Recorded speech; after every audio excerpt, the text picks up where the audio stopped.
What's up, guys? Hope you're doing well. Hey, I want to share a story of someone that's impacted me, someone that I'm super thankful that God put in my life, and that is MG Spence, Michael Gregory Spencer. Shout out to a brother. So, Michael, a couple ways that I'm just really thankful for Michael, and I guess, again, I'm not a networker.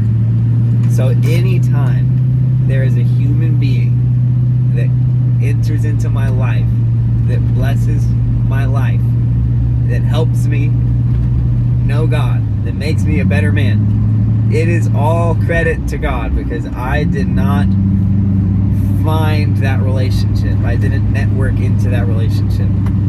Tracking, and many of us probably have a lot of relationships that feel very similar. There's probably not, I don't know, maybe not. Maybe everyone else just gets their relationships. I'm just living my life, and I don't think about who can I strategically intersect with, So all that to say, Michael Spencer, I guess I'll start with how I even met him, which is one way I'm thankful for him. And that's because I knew him from two places at the same time. And in some ways, he was a really helpful just transition for me. And that's because one setting that I knew him from first was BCA, Brotherhood of Christian Aggies, the Christian men's fraternity that I ultimately dropped in college. The other is through church. And he was one of the, I guess, pretty soon into my tenure at the church, he had begun life group leading.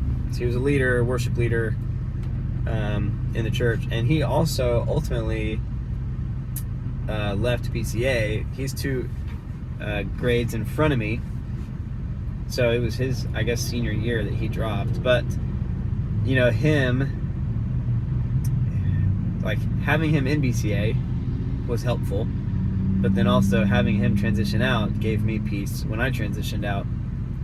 And he was kind of not necessarily a pioneer, but just an emotional support in that specific example.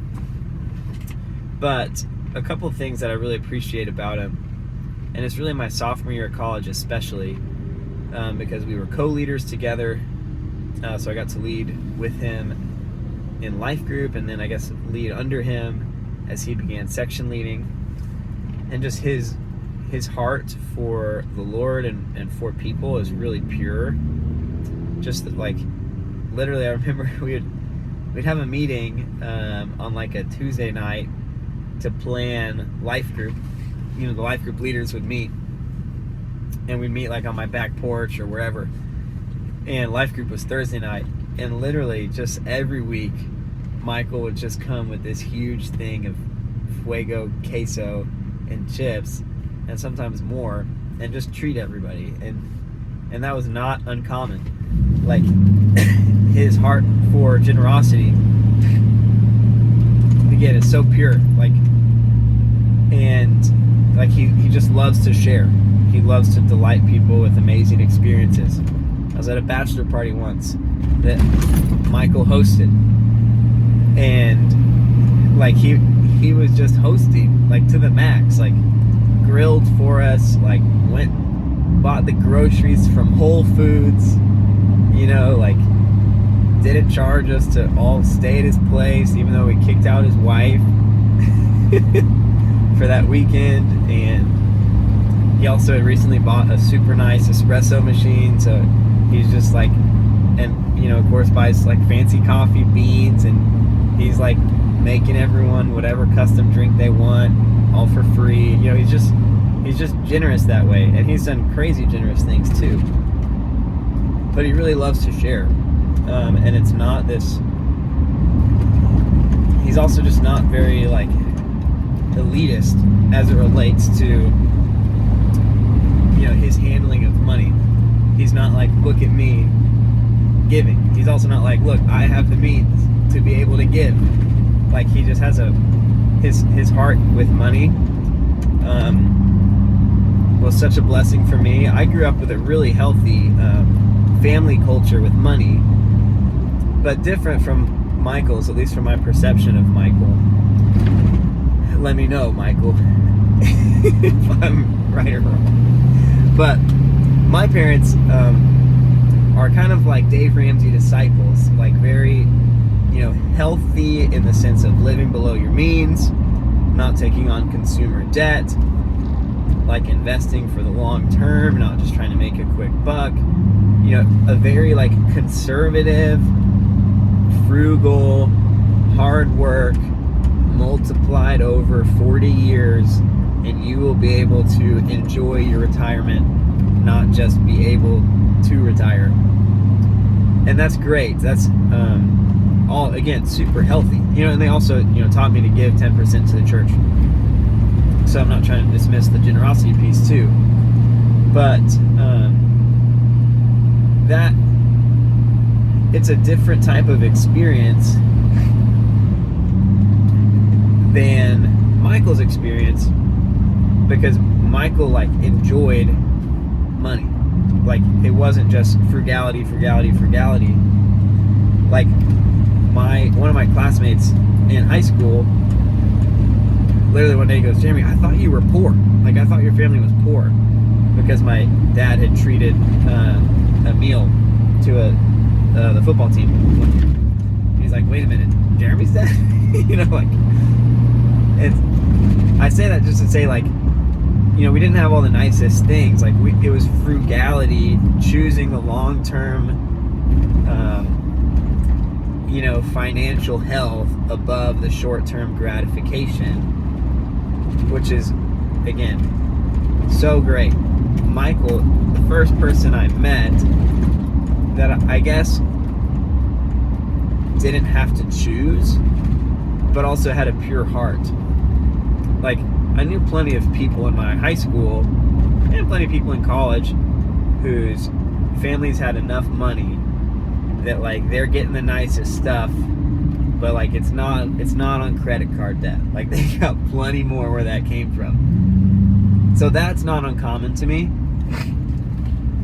I've been exposed to that, but I haven't seen that combined with such a humility compared to maybe feeling a little bit like I'm somebody because I have this money, but also the generosity. So not just enjoying it, but really freely giving it and loving the experience of blessing others, especially blessing them with the experiences that they wouldn't be able to afford. It's a little different than like say you have a social circle that's in your same economic bracket and you treat everyone to drinks that night. Like that's something that's kind of generous, but it's kind of like just comes with the territory of that social circle. And some other night one of them's gonna treat. It's also different than like you being the one person in your social circle that has all this money and then you just treat everything everywhere you go because you just kind of play that role. Like with Michael, it was more free than that. It wasn't this obligation. It wasn't this, I'm just paying for everyone else's life. But it also wasn't this social circle expectation. Like he had, like he didn't just hang out with other wealthy people, But the freedom of generosity combined with the joy of spending.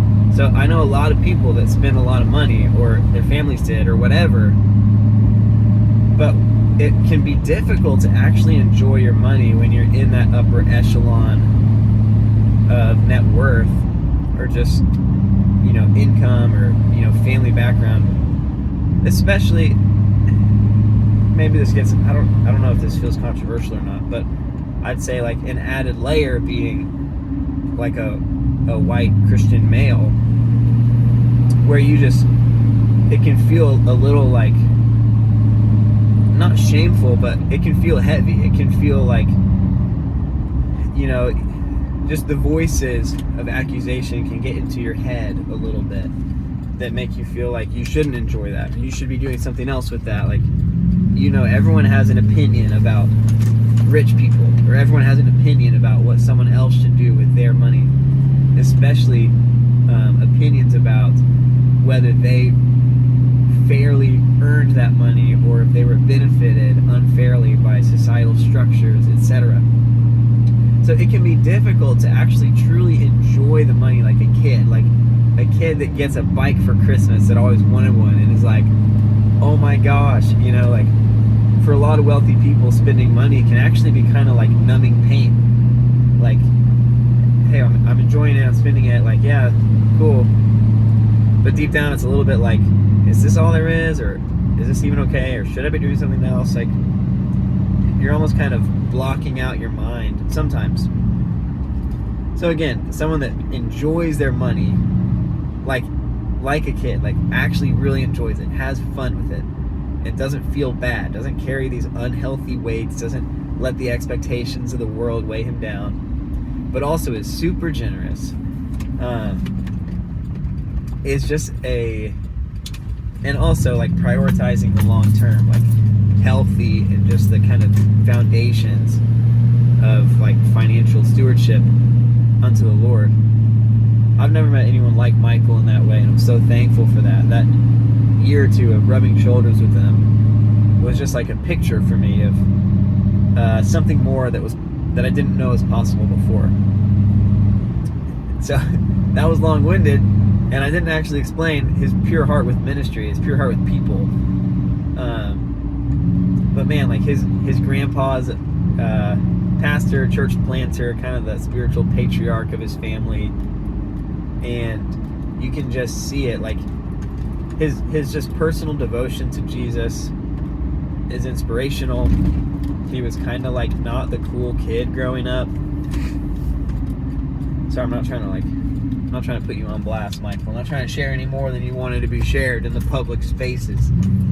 But like, he had to choose faithfulness to God above popularity, above different opportunities, like, and it showed in his personal love for God and in the way he cared for people. Like, he just didn't do it with strings attached. He wasn't looking for what he could get out of something, but really was just willing to lead, willing to serve. Similar with him leading worship. Again, just a pure heart. And so thankful for that. My sophomore year of college, Michael met with me every week, one-on-one, to teach me, shape me, mold me. So thankful for that year. It was so helpful.